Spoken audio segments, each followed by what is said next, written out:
Selamat sore teman-teman semua. Apa kabar kalian yang di rumah saja?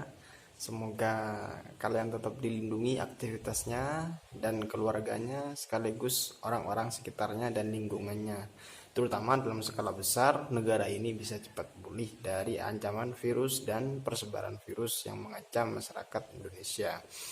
Oke, salam hangat dari saya, salam semangat dari saya literasi dari saya. Oke, sebagaimana janji saya kemarin, teman-teman, saya ingin menjelaskan atau memberikan komentar ya, berupa sinopsis dan sejenisnya begitu, tentang novel, salah satu novel karangannya Abida El Haliki yang berjudul Perempuan Berkalung Surban.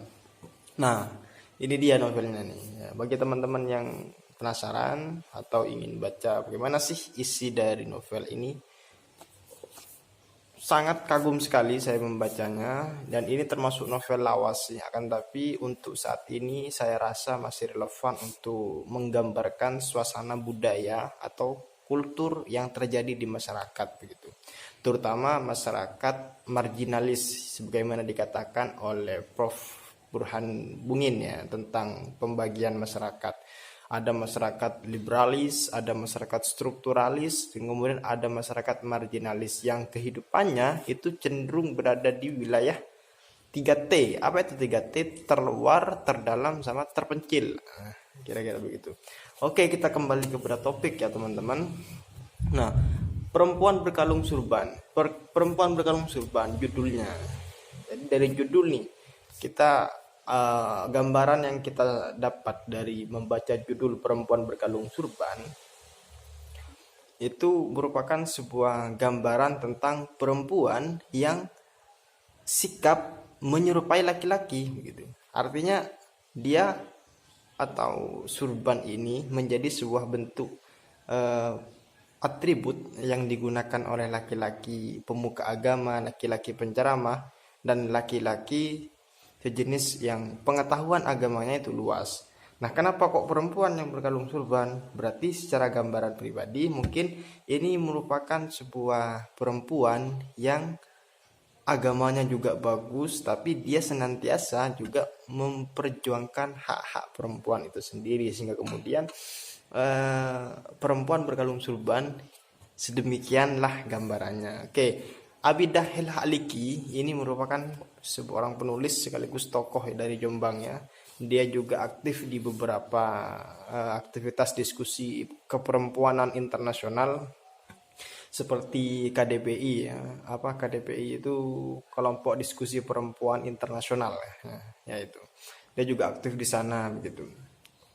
Kemudian prestasi-prestasi yang diraih oleh Abida El Haliki ini juga cukup banyak begitu. Di antaranya dia juga pernah mewakili ASEAN Writer Conference waktu di Filipina gitu. Dan kemudian juga dia menjadi seorang pemikir dan tokoh intelektual yang menurut nahimungkar.com salah satu komennya itu termasuk dari jajaran tokoh kontroversial semacam Nurholis Majid, Ainun Najib, dan kemudian Gus Dur atau Abdurrahman Wahid. Dan kebetulan juga dia kelahiran Jombang gitu. Buku-buku yang telah diterbitkannya yaitu di antara lain ada selain ini ya, ada Ibuku Laut Berkobar. Terus ada juga Menari di Atas Gunting. Terus kemudian ada Atas Singgasana. Itu judul-judul bukunya ya. Yang perkiraan itu terbit tahun 2000-an atau 2001 gitu kira-kira. Nanti dicek lagi itu. Dan buku-bukunya memang menggambarkan tentang suasana kehidupan yang tidak jauh dari yang kita alami begitu. Sangat luar biasa kalau menurut saya. Dan kemudian kita masuk kepada novel ini ya. Sebagaimana saya janjikan, saya ingin mengupas atau sedikit mengomentari tentang novel ini. Bagaimana pesan-pesan moralnya yang ada di sini, dan kemudian bagaimana penjelasan tentang tokoh atau perjalanan tokoh dari novel Perempuan Berkalung Surban ini. Oke ya.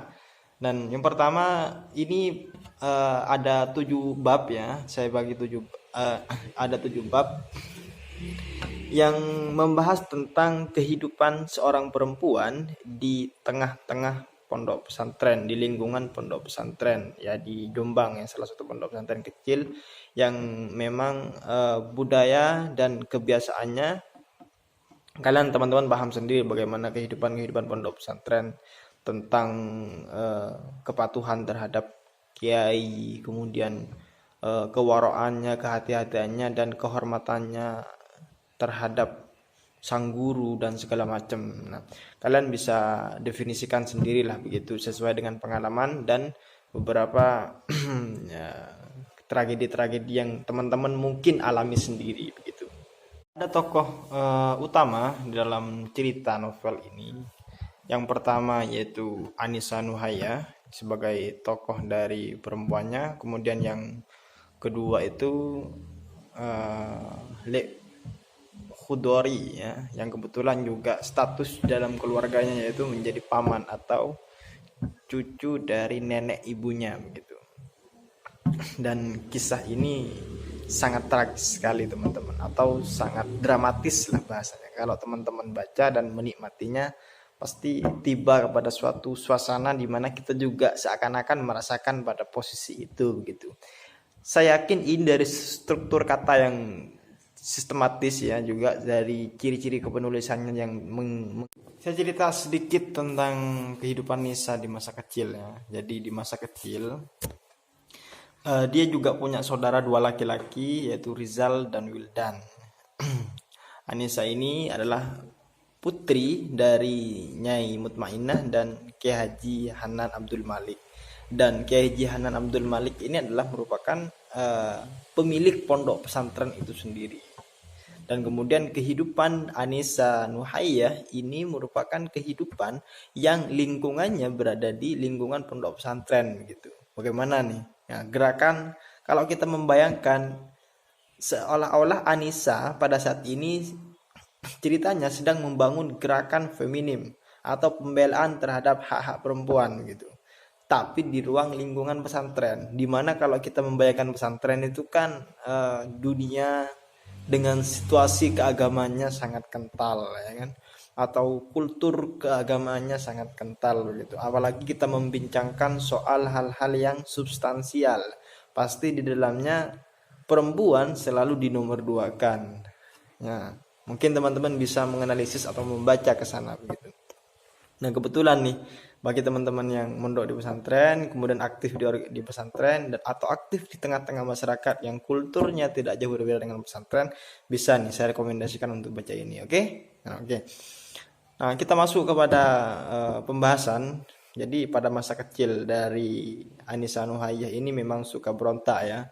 Dia adalah perempuan yang sering dimarahi apabila dia bermain jauh-jauh dari rumah dalam ya. Kemudian bermain dan bergaul dengan atau pergaulan bermainnya bersama laki-laki begitu.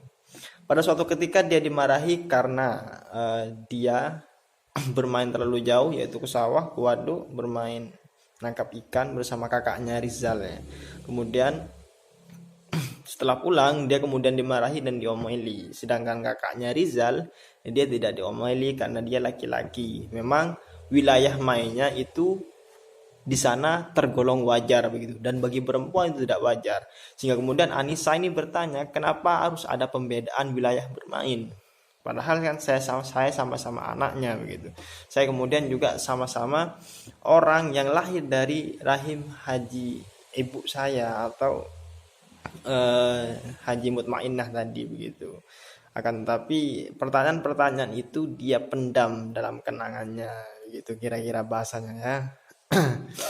Suatu ketika dia menanyakan kepada Lek Hudori. Nah, Lek Hudori ini merupakan tokoh utama kedua yang menjadi ladang curhat dari Anissa Nuhaiyah. Anissa ini merupakan tokoh atau orang yang mempunyai jiwa kritis yang bagus kalau menurut saya. Artinya dia peka terhadap lingkungan, menanyakan tentang fenomena lingkungan ketika dia sendiri tidak paham tentang itu begitu. Dan pada situasi seperti ini dia sering bercerita dengan Lek Hudori, dan kemudian Lek Hudori ini juga salah satu orang yang secara prestasi dan kapasitas intelektualnya itu luar biasa. Artinya dia juga lulusan Gontor ya, dan dia sedang menunggu beasiswa di Kairo, sambil lalu juga mengajar di pondok Kiai Hanan bapaknya Anissa itu tadi. Dan bimbingan khusus ataupun pembinaan oleh Pak Mudhari itu, oleh Khudori itu kepada Anissa juga berjalan intensif, sehingga kemudian nanti singkat cerita itu menjadi suami istri gitu. Tapi sebelum masuk ke sana kita bahas masa kecilnya. Masa kecil yang penuh pertanyaan ya. Masa kecil yang penuh jiwa kritis terhadap lingkungan dari diri Anissa. Anissa juga memiliki hasrat kebiasaan yang itu menyerupai kebiasaan laki-laki, sehingga ini membuat dia sering dimarahi. Artinya dia juga punya hasrat untuk kalau dulu itu kan namanya kendaraan itu cuman ada kuda ya. Dia juga ingin mengendarai kuda begitu. Belajar mengendarai kuda. Tapi dilarang habis-habisan oleh sang ayah atau Rama atau bapak begitu. Dan pada saat itu pula dia juga diajari oleh Lek Hudorinya atau paman Hudori itu selaku orang yang membimbing dia dan mengerti posisi dia ketika di rumah. Dia diajari naik kuda dan segala macam, sehingga kemudian kalau dia ketahuan belajar itu pasti diomeli dan dimarah-marahi dan dikeluarin kata-kata kasar dari bapak ataupun ibunya begitu. Dan dia sempat heran kenapa para santriwati atau wanita-wanita yang sedang mondok di sana sangat tunduk sekali kepada ucapan-ucapan ayah saya gitu. Kan ayahnya selaku kiai ya di sana. Pantaslah kalau kita melihat itu merupakan suatu bentuk penghormatan begitu. Nah, pada saat itu pula akhirnya dia diajari oleh ibunya, dikasih ya semacam siraman rohani dan sejenis bentuk itu lah begitu. Oleh bapaknya juga demikian. Kemudian dia dikasih tahu bagaimana peran dan fungsi perempuan dalam kehidupan. Artinya singkat kata, perempuan itu harus jago masak, perempuan harus stay di dapur, perempuan itu harus pandai mencuci piring, pandai memasak, dan segala aktivitas yang ada di dapur harus betul-betul dikuasai perempuan. Kemudian dalam skala besar perempuan bertanggung jawab atas stabilitas rumah tangga begitu, dari segi pakan dan sandang pangan dan lain sebagainya.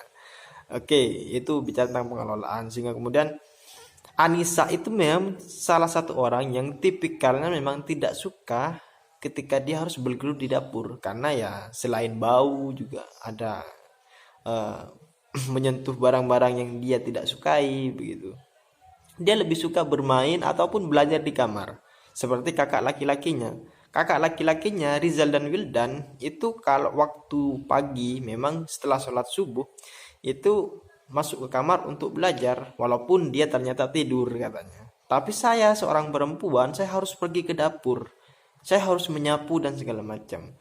Kenapa pembagian peran itu terjadi di tengah-tengah masyarakat atau lingkungan saya? Nah, pertanyaan-pertanyaan kritis seperti itu yang lahir dari benak seorang Nisa kecil ya. Dia pada waktu itu juga belum head ya, atau belum masuk kepada usia berkewajiban menjalankan agama lah, bahasanya begitu. Setelah itu dia juga menceritakan fenomena tersebut atau tragedi yang dialami kepada guru-gurunya ketika di sekolah dan kemudian ketika di pengajian-pengajian kitab pada aktivitas ekstrakurikulernya.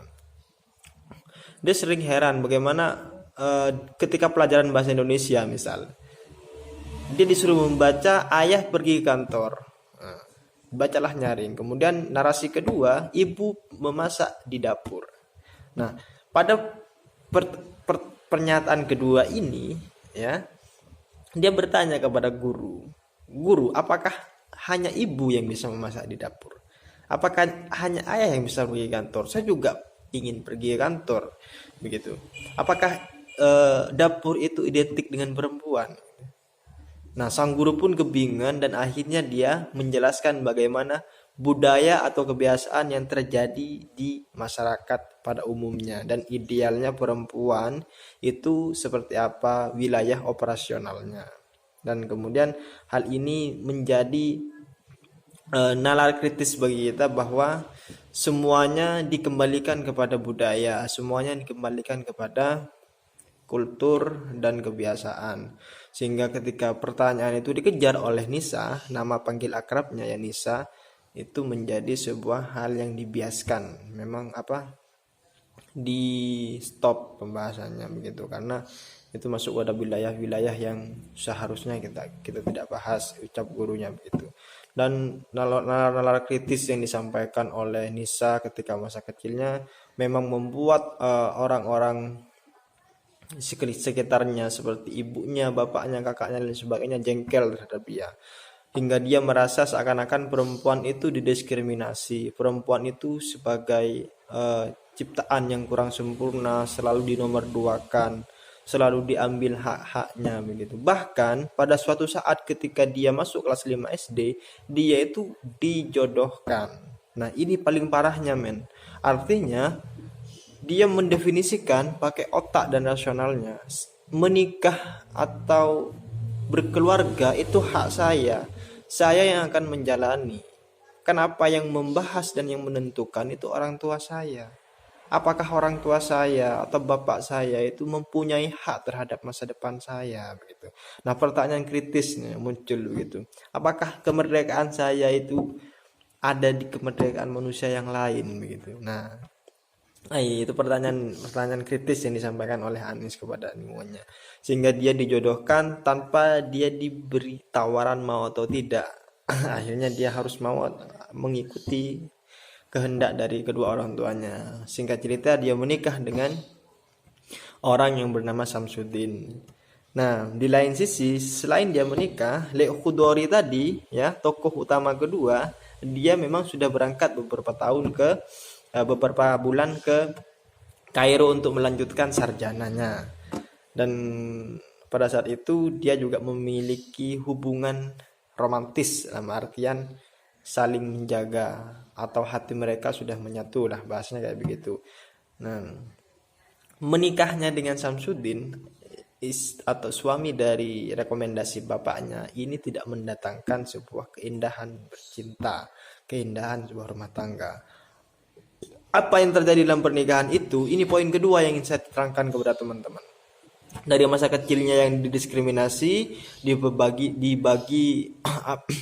pembagian perannya, dan kemudian pada masa berkeluarga dia juga dieksploitasi oleh suaminya. Artinya dieksploitasi ketika malam pertama mau berhubungan dia perasaan sedang sakit atau kondisi badan tidak fit, dan kemudian dia dipaksa karena doktrin agama.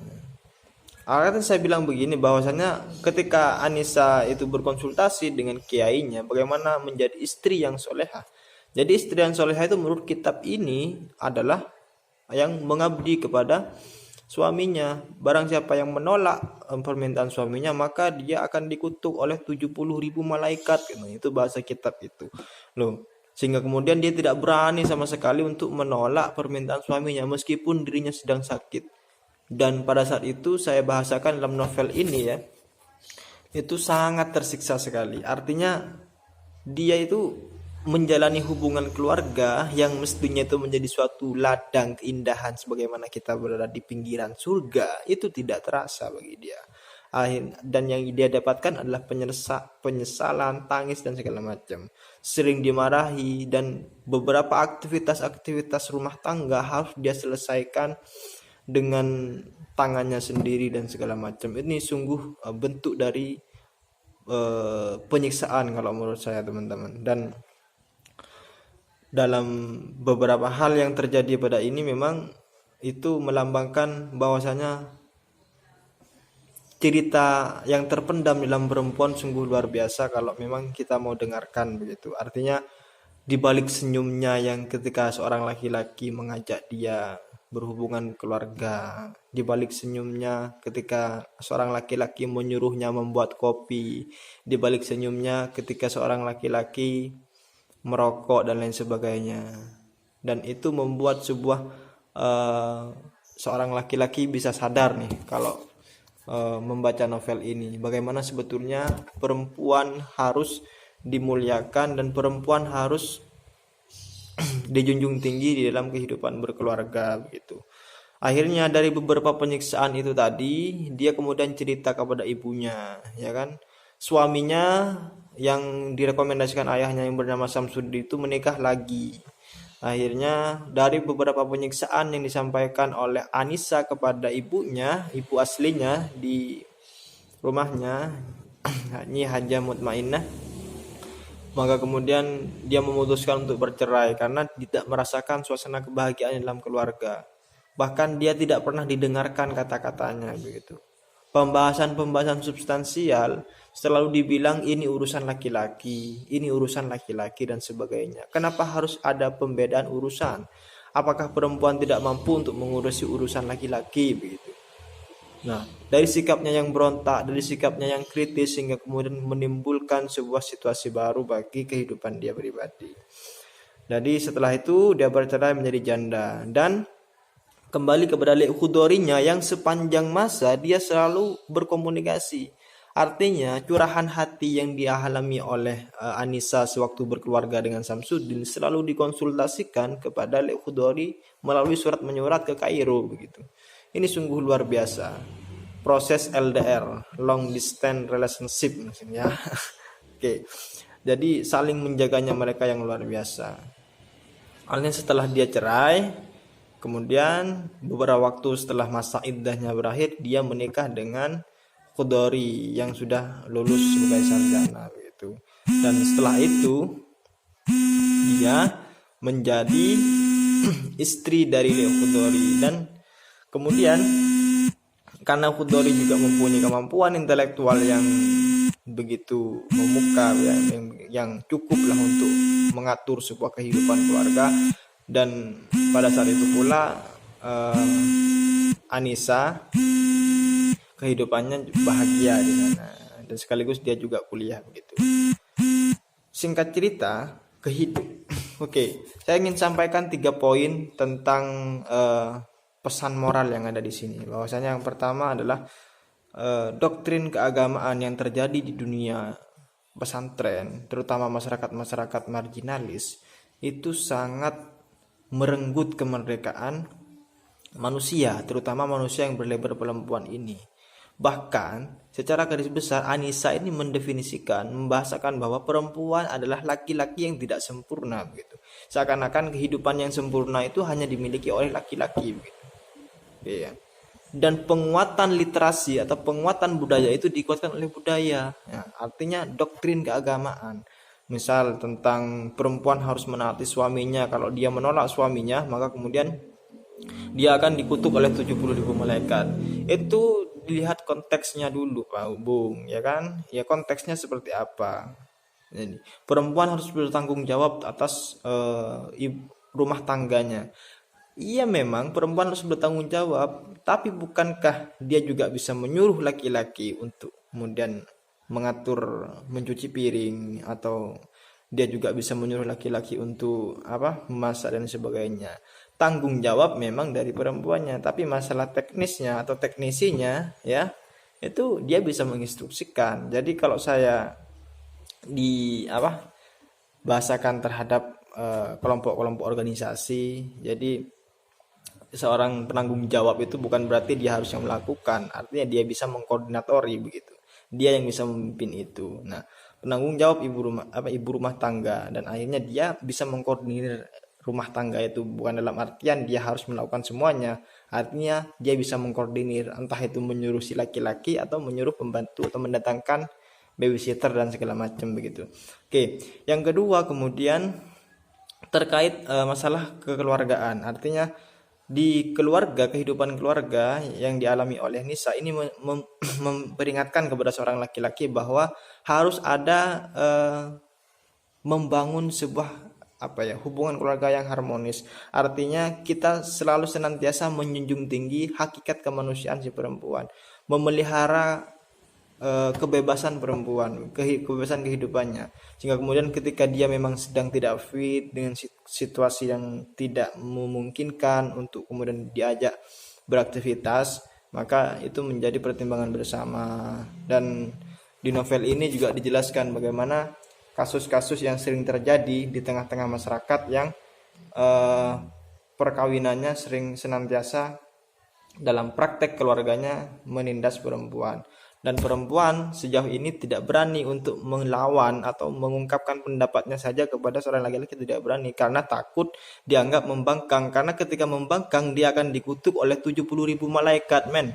Dari bahasa kitab, salah satu kitab yang tidak mungkin disebutkan ya, itu kitab agama. Jadi kita jangan terlalu kaku untuk menerjemahkan dalam suatu konteks situasi tertentu, tapi kita juga perlu sesuaikan dengan era perkembangan dan situasi dan kondisi dari emosional, sosial, dan psikologi dari masing-masing orang tersebut. Artinya kita banyak belajar dari situ. Jadi kalau saya bahasakan bahwa Islam itu bernilai transformatif, teman-teman.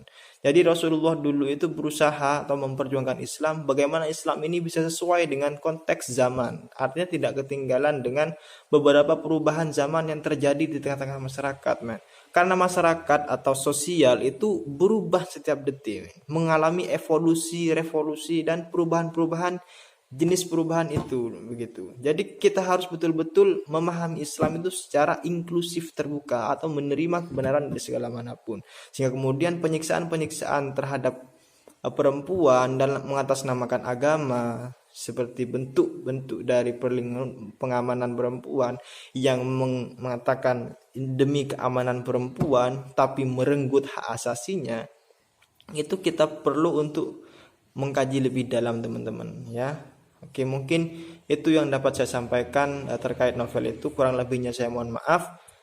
Oke, semoga teman-teman bisa mengambil manfaat pada pertemuan kali ini ya.